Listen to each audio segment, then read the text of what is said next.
Hello, my name is Shemi and this is my podcast, The Miracle of Abstraction. Today my guest is Raf Bocklandt. He's a mathematician working at the University of Amsterdam and also the author of this beautiful draft of a book that we're going to talk about today. Thank you for being here, Raf. Thanks for the invitation. Yes. So here we always begin with a question. What is the last thing that you learned and you went, whoa? Well, so there are a couple of things, but the recently last thing that I learned was I went to a talk by Lenny last week. On Lenny Tellman? Yeah, so Lenny Tellman last week, and he talked about how to apply a theorem from geometry, Hirunaka's theorem, to something that apparently at first nothing to do with it, but then as the talk progressed, you were wondering how will he going to apply that theorem, and then in the end, somewhere in the middle, he explained how it worked, and I was really, pleasantly surprised by how this talk went, and I was very happy that I attended this talk, and it was kind of unsuspected how he applied it, and it was really nice. Whoa, incredible. Yeah. Okay. So there are many surprises that you can encounter during talks, like a nice style or just nice application. And so you are a researcher, but you also write other things. Like, what is the origin of your book? A journey through spaces and time, excursions along the railroad to geometry. What's the origin of this? Yeah. Not many mathematicians write books about history. No, but I've always been interested in history before, even when I was young. And when I was young, I liked to read popularizing math books and physics books, mainly physics books. But I've also read, for instance, like Gödel, Escher, Bach, which I read when I was, I think, 17 or 18. Mm-hmm. And also there was a book about a fourth dimension by a guy named Rudy Rucker. And he had a... Yeah, these books intrigued me and made me want to study mathematics. But I also read physics books, and physics books were much more historically oriented than mathematics books. And I found that a bit, sad is maybe a big word, but I would have liked a bit more mathematics books about the history of mathematics, and in particular about the history of geometry, because I'm really into geometry, and not just, usually if they have these books about the history of geometry, it's kind of ends with non-Euclidean geometry, but the history of geometry, when I later found out, actually exploded just afterwards, and there were a lot of interesting stories about geometry from the end of the 19th and the 20th century that were really interesting, but were almost never talked about, like the Italian school of algebraic geometry, and then the time of Grothendieck, and these things. They did not often appear in popularizing math books, also because the topics are mathematically quite challenging, but I thought it's a pity that it stops where it becomes interesting, and this book was kind of a way that I wanted to explore this extra stuff, because I also didn't know that much about this history, because if you study mathematics, there's not that much about the history of mathematics, especially for the contemporary mathematics that you learn. There's more history of mathematics until the 19th century, but afterwards this is like lore that you learn when you go to conferences and anecdotes that people get taught, but there's no kind of book where it's all brought together. And so I was talking about this to a colleague of me, Van de Kraats, and he wrote popularizing math books, and he said, you can talk about it, but why don't you try to write it? And I said, okay, that's quite nice. And then I started researching a bit, and I came up with the idea of merging geometry and history in a way like, the idea was, we will visit places in history where geometry was important. And in each time you do a travel you have a travel guide around that place, because these places are also quite interesting from a historical point of view. And then you learn about that place and its history, and also about the mathematicians who lived there and what kind of geometry came out of there. And I had this idea, first of all, you start with Euclid, and then, the place where that started is Alexandria, which it's a Greek city in Egypt, which is actually quite interesting in its own place, how it was founded. And then I thought, well, this must be the first chapter. I will talk about the history of Alexandria and the mathematicians who lived there. And then, thinking about it further, I came up with about 8 chapters with each a different focus on a different type of geometry. So you start with Euclidean geometry, with Euclid in Alexandria. And then I move on to projective geometry, which starts in Florence with the invention of perspective drawing, and then moves to Paris with Desargues and Descartes and things like that. And then I also had a chapter on Göttingen, because that was the capital of mathematics for abstract algebra, and a place where the abstract algebra originated. Yes. Which is mostly what is about the most connected to my field. Yeah. I even visited the grave of David Hilbert there recently. Yeah, so it's a wonderful place. So I really wanted to have a chapter on Göttingen as well, and that fits in with Gauss and the invention of differential geometry. So there's a chapter on that. The path was naturally emerging, and the dots, and then now expanding each dot. So okay, so we probably can talk a lot about each of these dots and the cities, but I'm curious, what do you think? Why physics books had more history in them than mathematical ones? Well, I think, in a way, it's one of the things is that physics, especially theoretical physics, has a really historical line from Newton to now, because it's quite a focused subject, while mathematics is a more spread out subject. It's kind of diverges quite a lot from the time when let's say also take from the time with Newton and Descartes, when actually modern mathematics started out. It diverged in very many different topics, and it's very hard to kind of give an overview. Usually, if you have a mathematics book, it's more of like interesting tidbits, and every chapter has some nice gem that you talk about. Yeah.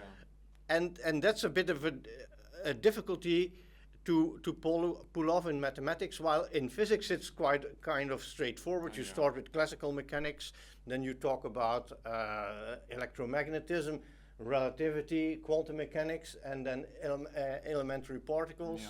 And it suits itself more to a straight story.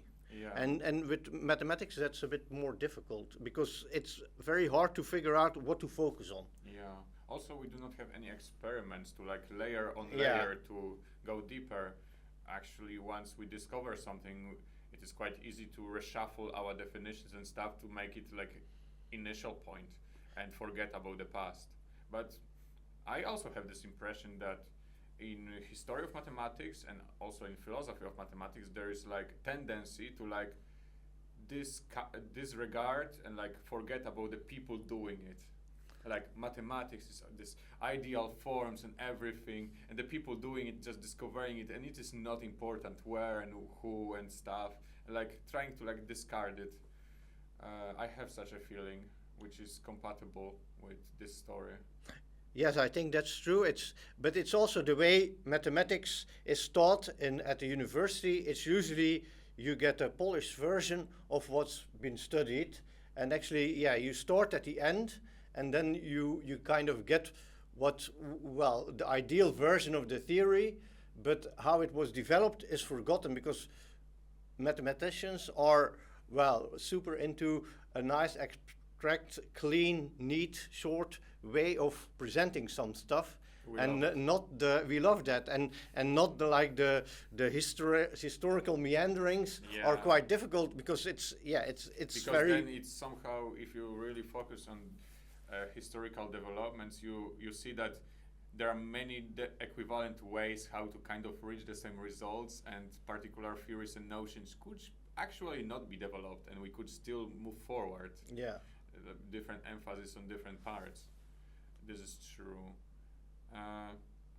This makes me think like, but is it necessary for all people studying mathematics to know history? Because this final tools is something that if you go to Bachelor and Master of Mathematics and then you go into, let's say, finances or something like that, you pretty much want the final tools and to not get any meanders which could create confusion with the tools. But on the other hand, when you want to go to research and push further, then probably the historical wave of ideas, how they developed, is probably helpful. Yes. So I do not know how to balance these things, how to educate people and how to not forget our past. Yes, so I think it's a very nice addition. It's not completely necessary to know the history of the subject, but it's very useful because also if you know a bit more about the history, you don't you know also some of the pitfalls that people before you have done. And if you only see the clean version, then you probably are left with a lot of questions why things are presented in the way they are presented. But some people prefer it to have it like neatly presented and such that they all understand it clearly without much of the confusion. I always try to include some historical remarks in my lectures because I think it's important to know that mathematics is not just the clean thing they are presented, but also that there are people behind it, and these people had their own ideas of how to present things, and there is a reason why some things are presented that way and others are presented the other way. And I think it's quite interesting, and a lot of students also think it's interesting, but there are also students who don't like it that much. They prefer to have just the mathematics and that they can do it for themselves. But it depends also a bit on your taste. Yeah, on the taste, on character, and what you want to do with this. Yeah, and what you want to do with it. But I do think it's also important for people who are later going into teaching mathematics to know a bit about the background of the stuff, that you can really also enliven your lessons with making mathematics, which is abstract, making it also concrete by showing that there were real people doing and thinking about this. Also often with mathematics it's like not clear what you can do with this, or to inspire people to even follow it, because we present this clean picture, but there is no clear picture who could be doing it, could I be doing it. So there are no like archetypes or characters to follow, and like, oh, I could be like, I don't know, Ramanujan or Galois. And with physics you have all these characters with surnames, and they like pop up while you're teaching physics, and you naturally will learn about them, and you can like develop ambition to like, oh, I also could be one of them. Like still to this day, synonym for a genius is Einstein and his face and his demeanor. Yeah. And he's a physicist, and like it's hard to take away this persona, like let's forget about all physicists, just physics. Like it's hard to imagine. Yes, that's true. It's yeah. If you ask people for names of famous physicists, they come up with a lot. But if you ask people, sometimes we ask our students, do you know any famous modern mathematicians? And then it's very hard that they often don't know that much names. Yeah. Or for instance, for geometry, Grothendieck is like an Einstein for geometry, but nobody knows Grothendieck while everybody knows Einstein. No one knows him outside algebraic geometry. Yeah. Even while learning algebraic geometry, for long you may not learn about him existing, because there are not many things actually named after him. And that's because a lot of notions he developed and he didn't put his own name on it. Yes.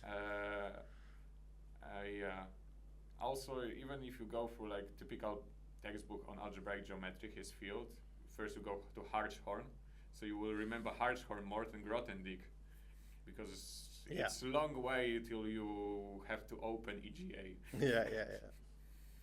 Oh, wonderful, wonderful.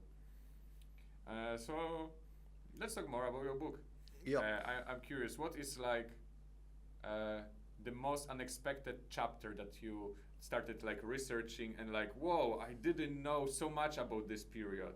Yeah. And So I'm so surprised. yeah. So one of the most remarkable chapter, well, the most remarkable for me, because I didn't know that much about it, was the research about the Italian school. Italian School of Algebraic Geometry. Yeah. Okay. So I didn't. So my mathematical background is I come from actually more of representation theory and algebra, and not so much from algebraic geometry.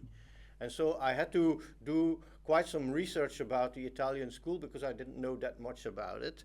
And it's also set in a very interesting time period, because Italy is also a very interesting country. It used to be, it became independent in the, around 1870, or between 1860 1870, and then it became a new nation, and it's also around that time that that actually the Italian school started to grow, and Italy has a very There rich was history. like vital energy Yeah, there of was a a new country, and people like, yay, Yeah. let's study this. Yeah, so people, there was, a lot of, so these characters were also, very interesting characters, and they had like this nice Italian flair, and they were, they were in this new country. They were, so it was a very exciting period, but then also the fun thing about is that how the school developed and then actually exploded under its own, like, so the history is that the Italian school did a lot of new fancy mathematics stuff, but it was not as rigorous as it needed to be. And by the end of the school period, in the 20s and the 30s and so on, things started to unravel, and people started to know, to notice that some of their results were not true, because there were unassumed things that were not true. And this actually is quite an interesting evolution, and it also parallels with how Italy also exploded, in the sense that it became a fascist country, and so some of these persons involved were Jewish, and others were actually close to the fascist regime, and this also created a lot of tension between the different characters, and that made it very interesting. And also, there were a lot of tidbits that I really liked, because there's also this time, with this fascist regime, also these buildings were actually, where these people operated, were actually built in a fascist style, and they had very special architecture, and so there were a lot of interesting, so there were a lot of different side aspects that I was not that much aware of, that I learned about the history of Italy. There's also a nice thing about in Turin, where actually these mathematicians, the Italian school was mainly based in Turin and in Rome, and actually in Turin they frequented one of the first coffee places with Italian coffee machines, and so this was quite interesting. So they were first people transforming coffee into math theorems. Yes, so that was also something I didn't know, but I found quite fun, that the place where the first coffee espresso machine was invented was also the place that they frequented. So. Whoa, I'm amazed. Okay. And like that's definitely something that's whoa. I knew about this non-rigorous stuff, but I didn't know what was deeper into that. That's a lot. I know later who were the people to like put it into more formal, formal level footing, but that's fascinating chapter. Yeah, so this making it more rigorous, and the legacy of Bourbaki and Grothendieck as actually a reaction to that. Yeah. And a lot of people who were actually later involved, like Andrew Weil. Yeah, Andrew Weil, and also Zariski, they also were in Rome Which for some was time. like trying to figure out foundations for trying to understand what Italians did. Yeah. Which like Zariski, what I think Zariski tried to do, and I read it somewhere, is like he just wanted to rewrite all the algebraic geometry so far, and he ended up writing a commutative algebra textbook, Yes. which was like foreshadowing to Grothendieck. Yeah. That algebraic geometry is actually algebra. It was a surprising twist. Yeah. Because people didn't expect that.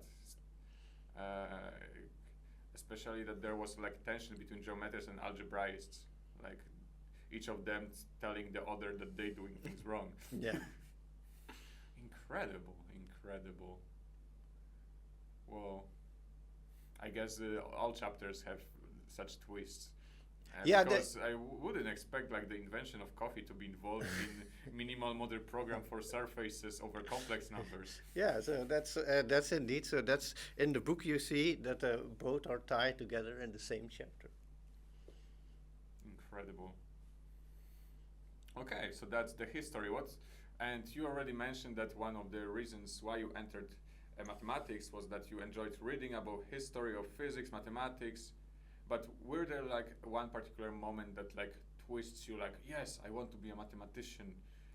Yeah, I think the first or time was it like continuous transformation?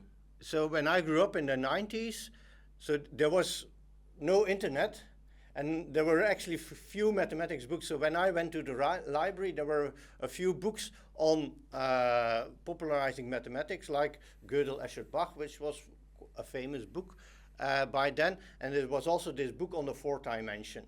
And I read this book on the fourth dimension, and this was, I think, maybe I was 15 or so. That was really, this thing excited me, and then I started thinking about what it is to do geometry in 4 dimensions, where you have like 2 planes. Well, they don't intersect in a line, but they can intersect in a point. Yes. Yeah, and things like that. And also the Platonic solids, they have 4-dimensional like analogs, like the hypercube you have there. Yeah. But you also have this this interesting sixth regular polytope, 24 cell. The 24 cell, which is unique to the 4th dimension. Like, so, and these things I was really fascinated by, and I wanted to learn more about mathematics. And I think that's kind of when I decided I want to do mathematics. I was also doing the Olympiads at that time, and so as there was not much material that you can find. So there was one little book that I could get a hold on, and it was called the Atlas of Mathematics, and it was a little book where all the different fields of mathematics were shortly described, but in a very low detail. So there was a bit on topology, where point set topology, and so I read this book, but it was more like a little encyclopedia.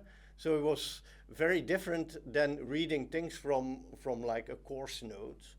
But I found it quite fascinating, because it also touched on some things that there was something about functors and categories in it, which I didn't understand very well at that time, but I found it quite fascinating, I remember. And so that made me think, yeah, I want to do mathematics, and so then I enrolled in mathematics in Ghent. And this is like, and this draft of a book is like trying to build a bridge for people. So if you're missing like a book and something, then this could be a bridge like from the smaller ones. Yeah, so when I was writing the book, I had myself in mind when I was like 17 that this maybe would be a book that I want to read when I was that age. Escher, Gödel, Escher, Bach. Yeah.